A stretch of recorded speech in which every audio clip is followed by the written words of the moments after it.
That's how you wake up. Currently back on real snow grind, the Tesla charging station. StaleLIFE has been napping for like 30 minutes. The champion has been driving us. And I'm not driving his fancy ass Tesla in the snow. And this week on Spenny's vlog, we're gonna show you some GoPro settings. Yeah, we're gonna take you to the next episode of Spenny BTS Gear BTS Vlog. Gear Vlog 5. Fuck. Hey guys, I first lesson. Turn on your microphone. Turn on the microphone. I just did a whole spiel with these two freaking goofballs. Am I even recording on the camera? Yeah, it's lighting red. It's red? All right, yeah. All right. Okay. Okay, guys. GimbalGod, BTS, camera settings, take 2. Episode 5. Let's go. All right. Today we are going to talk about all the GoPro settings from Hero 4, 5, 6, 7, 8, 9. So basically, let's just start this off fast with Hero 4. When I started shooting and I first got my gimbal, the original settings that I used were 1080-60. And on those first gimbals, the tilt was locked, so it wouldn't go up and down. And I found it really tough to keep the person in frame.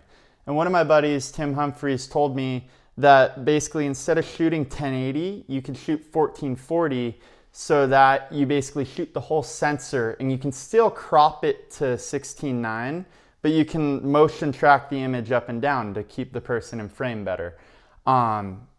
Once I started doing that, I found it a lot easier to like keep the rider centered and keep the top and bottom of the frame with the rider in there. And there's no benefit, or there's no loss to using 1440. And now with Instagram, with the vertical images, it makes it a lot easier to crop because you lose less of your image when you go from 1440 into like a 4:5 Instagram ratio. But basically that was on Hero 4. This was kind of pre me using the ND filters. And when it comes to like a Hero 4, my go-to would always be 1440-60. I'd keep white balance on auto, shutter on auto, sharpening on low, and then I would just kind of go from there. I always have Pro Tune on when I shoot.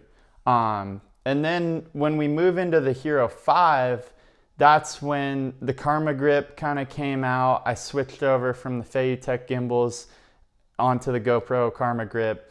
And settings stayed pretty similar on the Hero 5. I shot 1440-60, except this time I had the ND filters. So basically, I've always used these Polar Pro filters. They have them for like all the cameras through the 9. When it comes to picking the ND filter, it's totally dependent on what light you have out there. Basically, up until the 9 and the 8, when you start messing with Hypersmooth, I always found that I like to double my shutter speed. So that would mean if I was shooting 60 frames, my shutter speed would be 1/120.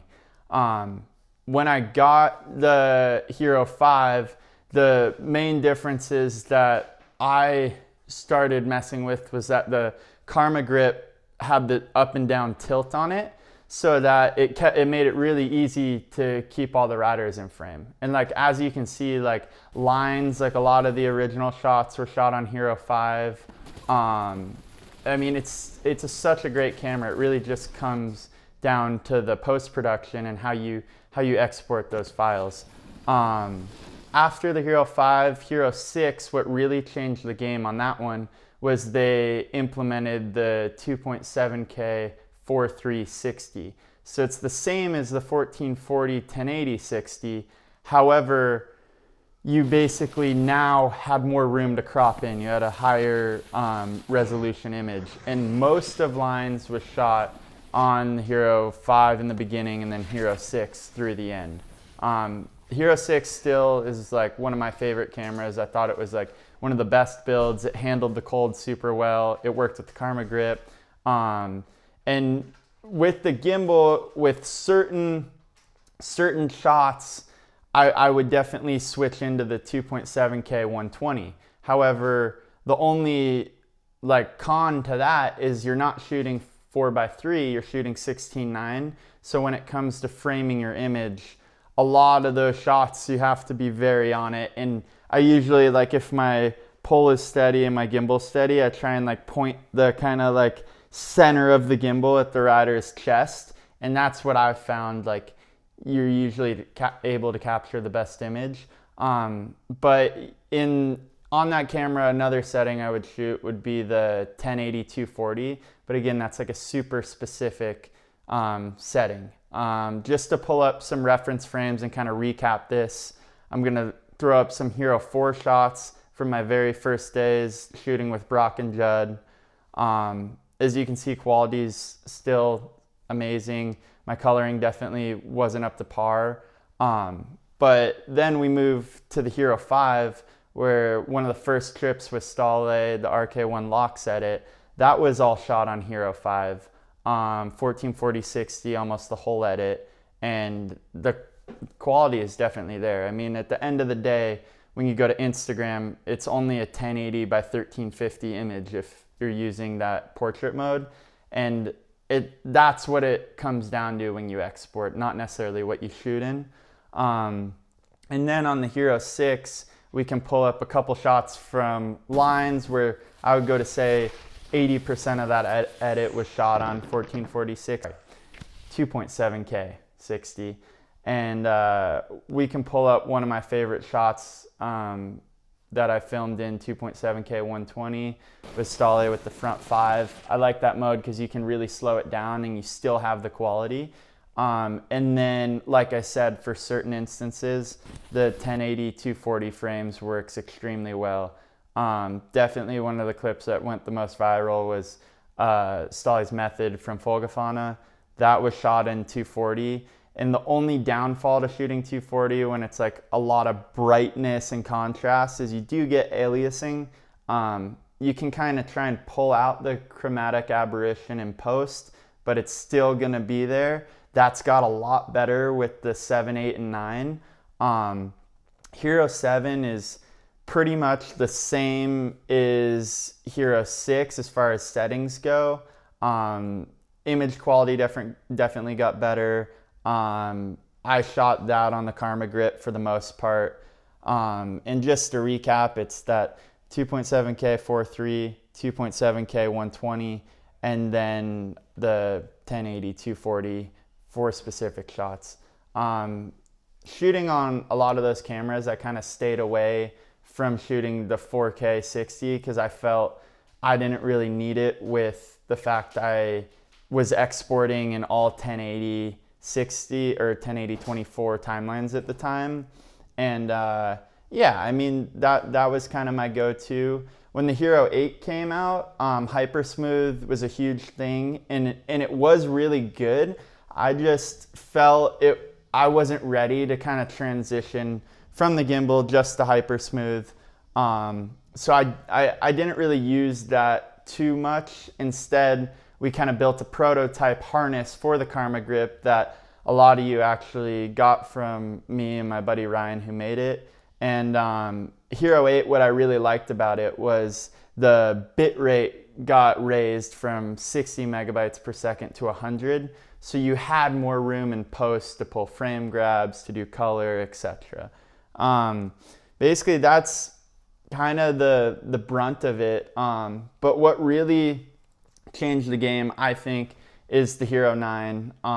Again, all those settings I mentioned before work super well. With Hypersmooth and the fact you don't have the gimbal lag, the new Hypersmooth 3.0 is so good that I've completely ditched the gimbal. My favorite setting is the new 5K 30. Now, the main difference with the 9 and going just the Hypersmooth route versus all the other ones is that the gimbal stabilized the camera. So you could really crank that shutter speed down to the 180 rule, double the shutter or double the frame rate.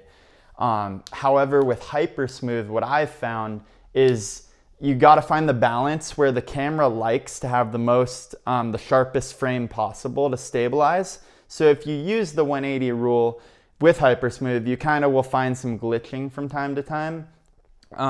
we can bring that up in, I'll pull up this clip from Harley Wheelies where you see the glitching when I was shooting in linear with the slow frame rate. After that test shot, I kind of changed it into I was shooting a 5K 24 over 1/96, which is approximately 4 times that frame rate.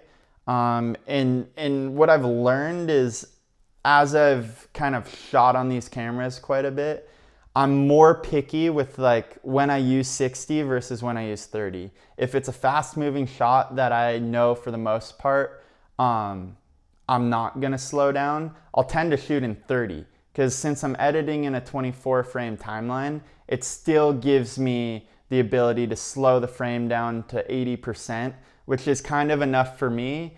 But usually I'll kind of talk with the rider, talk with StaleLIFE, and see what it is he's gonna do. And if it is a trick that we want to slow down, then I'll just shoot in 60. Or if it is a given situation, I'll switch it into 120. But definitely on the Hero 9, shooting this real snow, I would say like most of the settings I've been using are the 4K 4:3 30 for when I'm not necessarily comfortable about keeping him totally in frame with just the 16:9 setting. And then again, for where I am comfortable about keeping him in frame, I shoot 5K 30, just so. My main favorite part about 5K 30 is you can export a 12 megapixel frame grab, so it's super easy to blow up. I might be wrong, that might be 21 megapixels, but either way it looks super good on print. That's kind of my go-to, and I really like the Hero 9 that basically you just put this media mod on there. You got a 3.5 millimeter jack, you got a USB-C. Lately I've been plugging from USB-C into a power bank just to power the camera the whole day, so I don't have to worry about batteries. The 3.5 millimeter jack, you can plug an external mic in there if you want to get super professional sound. Otherwise, the GoPro media mod with the dead cat is, I mean, it does wonders. I shot the Harley Wheelies video on that, and I guess, you know, from there, this camera is definitely Hero 9's like changed the game. I think it's one of the more cinematic GoPros. They finally like made it to fit the professional user with the settings they have. The image quality, the color, everything is phenomenal. And again, just to recap, when you're shooting Hypersmooth, take your frame rate, multiply it by 4, and that's the shutter speed that you should end up with. And if it's a bright sunny day, use an ND32. If it's a little cloudy, maybe throw the ND16 or the ND8 on there. And a lot of you guys have been questioning on why I don't have this is a Hero 9 as well. This has the plastic cover. There's not really any difference. It's a lot easier to clean the lens with the plastic cover. The only reason I don't have it on is because I was probably shooting with an ND earlier in the day, and I just took the ND off, put it in my pocket. But again, no benefit or pro or like con to shooting without the filter. I would say if you bought your camera and you're trying to keep it in the best condition possible, always rock the filter, just because it's going to protect that lens from scratches and whatnot. And as a last thing, the GoPro Max mod, you're not able to put the ND filters on it like you normally would be. I haven't really tested it too much in snow, especially in bright conditions. But I will say for any type of POV stuff, I'm gonna go with that. Having the Max Mod field of view, having the Hypersmooth capabilities well outweigh the pro of having the motion blur. But again, it depends on the style and the shot you're going for. But I mean, that's basically the nuts and bolts of what my settings are. If you really want to go into the nitty gritty, I have a tutorial on my website that lists out everything and kind of goes a bit more into depth. I'll be updating that for the Hero 9 pretty soon here. And whether you buy it now or later, that I'm gonna send everyone who's bought the old one the new one. So I'm gonna try and continue to update that and keep you guys informed on what my tests are with this camera. But Nonetheless, I'm pretty blown away with the fact that I was able to ditch the gimbal and just run Hypersmooth, because they've really set the bar on image stabilization with this new camera. But yeah, I appreciate you guys commenting back in the StaleLIFEs and keeping us hyped and amped for winter. And we'll see you in the next one. I'll figure out what we do then.